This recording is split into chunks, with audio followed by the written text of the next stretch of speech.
réflexion avec en partie les parents d'élèves, avec les services de la ville, tournait autour du fait qu'il fallait inverser le sens, inverser la rue, dans la mesure où précédemment, ce sont les enfants de l'école maternelle qui se rendaient au réfectoire de l'école élémentaire en face pour aller déjeuner.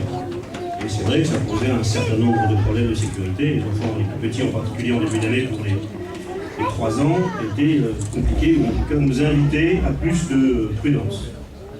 Et donc il fallait inverser ce sens. Donc il a fallu acquérir, évidemment, prendre le temps d'acquérir, mais on n'a pas laissé passer l'occasion, le pavillon qui jouxtait l'école maternelle et son extension. Et puis donc envisager un projet qui nous permette justement de résoudre cette question, qui était une question pendante depuis plusieurs années, mais en même temps de se projeter compte tenu de l'évolution urbanistique du quartier. Vous avez vu qu'ici et là, quelques bâtiments ont commencé à sortir de terre ou sont en voie d'achèvement. Et il fallait donc répondre à une préoccupation, c'est bien évidemment l'évolution démographique que nous ne manquons pas évidemment de provoquer la construction de quelques bâtiments sur notamment l'axe du CD 115, qui a été prévu, je vous rappelle, par le PLU comme étant un des axes de densification partielle de la ville de Saône.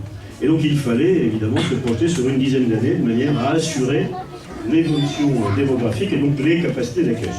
Vous avez vu 3 classes de plus à l'école élémentaire, à l'école maternelle, pardon, qui ont été construites et qui vont venir donc parachever et donner du temps en fait à cette évolution démographique pour l'accueil des enfants en âge d'école maternelle, et en même temps prévoir à travers ce déplacement, cette augmentation ici, et le départ évidemment du réfectoire qui accueillit primaire et maternelle dans des conditions qui n'étaient vraiment pas excellentes dans l'ancien bâtiment, plutôt dans le bâtiment Paul-Bert, de prévoir, et ce sera la prochaine opération de travaux, l'aménagement de 3 voire 4 classes supplémentaires. Donc on a aussi là un peu de temps devant nous dans l'école primaire, dont la libération du réfectoire et de l'appartement ainsi que de la salle de lecture va permettre donc justement d'envisager dans la prochaine étape de prévoir des capacités d'accueil supplémentaires. On considère que d'ici 2020-2022, on a pour l'instant dans cette école la capacité d'accueillir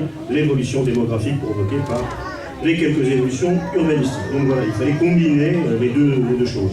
Donc en fait, la réflexion a été plutôt longue sur le principe, mais ensuite, lorsque la décision a été prise, je crois qu'on peut remercier tout le monde. Alors la liste est longue, je vais demander à ce qu'on l'écrive.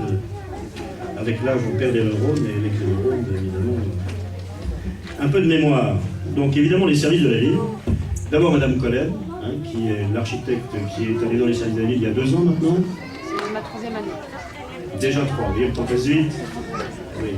Donc 2 ans, un peu plus de 2 ans, et qui a conçu, sur la base de toutes les réflexions qui sont faites pendant 2 ans et demi, 3 ans, le bâtiment que nous inaugurons aujourd'hui. Et donc vous avez, je crois, apprécié la qualité, notamment de la luminosité, et puis l'organisation de l'espace qui est issu des discussions menées avec les enseignants et les parents d'élèves.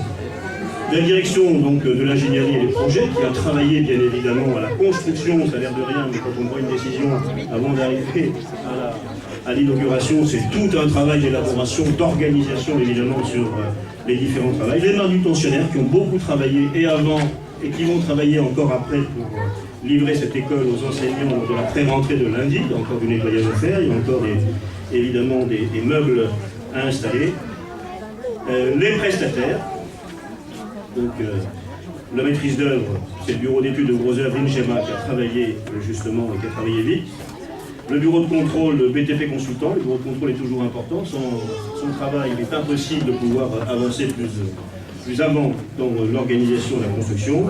Donc le bureau de contrôle BTP consultant, le coordinateur SPS Perrin, il a fallu une coordination compte tenu des délais évidemment de réalisation.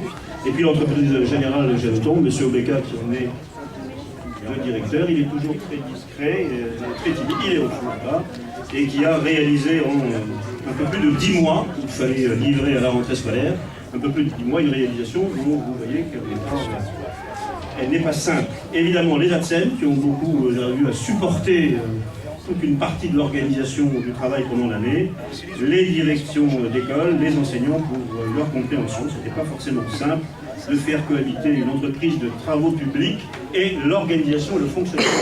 Et moi, c'est tout. Voilà, donc je n'en dirai pas plus, sinon peut-être, oui, quand même, le fait que cette réalisation a coûté au budget de la ville, c'est toujours important d'avoir un œil sur les cordons de la bourse, 3 480 000 € et 20 centimes, 20 €, pardon, sans aucune subvention. Les écoles primaires, maternelles ne sont pas subventionnées du tout, par qui que ce soit, et ne serait-ce que le coût d'aménagement du parvis, qui était important parce qu'il fallait aussi lier l'architecture générale de l'école, Madame Collen vous l'a expliqué, donc je ne reviendrai pas, évidemment à l'environnement, comme on l'a exigé du concours d'architecture, du 7e collège, qui est en cours de construction aussi, et donc on va livrer le gymnase, donc la première réalisation, dans quelques jours. Et c'était donc tout un travail de conception qui a amené, encore une fois, à les réalisations que vous voyez aujourd'hui. Nous aurons à inaugurer cet après-midi l'agrandissement également de l'école en Bourget. Si vous avez un peu de temps, venez voir le travail que Madame Collen et tous les prestataires ont réalisé. Je crois que c'est aussi une belle réussite. C'est pratiquement le doublement des effectifs de l'école maternelle qui sont prévus par la nouvelle construction, et on en aura bien évidemment besoin compte tenu du fait que dans cette école encore des classes maternelles étaient logées en école primaire. C'est encore le cas au parc. Au parc et République, donc il faudra que dans nos prochains projets, nos prochains budgets, on envisage les moyens d'extension de l'école maternelle également du parc de République, de manière à pouvoir à la fois résoudre ce problème de retour des enfants d'âge maternel dans leurs locaux, alors c'est pas loin, il faut traverser la cour de l'école, mais dans une organisation pédagogique traversée 4 fois par jour, non, 8 fois par jour, une cour d'école primaire pour les instituteurs et les enfants de l'école maternelle, ça a l'air de rien, mais c'est un vrai job. Et une vraie difficulté, il y a la restauration, enfin il y a tout ça qu'il faut régler. Donc sur les prochains budgets, nous aurons à résoudre ce problème des écoles du parc. Alors à la fois pour la situation actuelle comme ici, mais également parce qu'il faut que nous nous projetions sur les 10 prochaines années pour envisager évidemment des capacités d'accueil supplémentaires. La pression démographique, tous les chiffres que nous avons nous le donnent. Sur le sud, nous sommes pleins en école maternelle. Et donc il nous faut desserrer les taux de façon à ce que dans 1 an, dans 2 ans, dans 3 ans, évidemment, les nouveaux enfants qui arrivent, parce qu'on a un rajeunissement de la population dans toute une série de nos quartiers du Sud, c'est le cas de Neuville par exemple, c'est le cas de l'environnement du parc, de République. On a des familles qui s'installent, qui achètent dans la ville, qui vont faire des enfants et pour lesquels évidemment il faut trouver des capacités d'accueil. Voilà, donc je crois qu'on vous a pratiquement tout dit. Donc maintenant, encore une fois, un grand bravo à tous ceux qui ont contribué directement ou en accompagnant la réalisation de cet équipement. Et puis, si vous voulez bien, nous allons passer au pot d'inauguration. Je voulais vous dire simplement que Madame Solbès est là, on vous l'a dit tout à l'heure, mais tout le monde n'a pas entendu.